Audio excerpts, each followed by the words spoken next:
We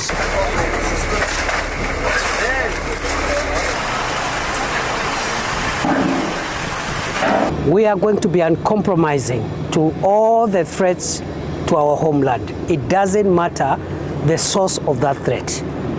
And so those boys from wherever who are hurting our people in northern Kenya and have made life unbearable to many residents of northeastern Kenya, those boys who are causing us and our people pain in the Bonny Enclave, those organized groups in the name of bandits and cattle rustlers that have hurt our people for a very long time in North Rift and in upper eastern counties of Marsabit and Isiolo. This is it. We have decided this time round we just have to get this right and right once and for all.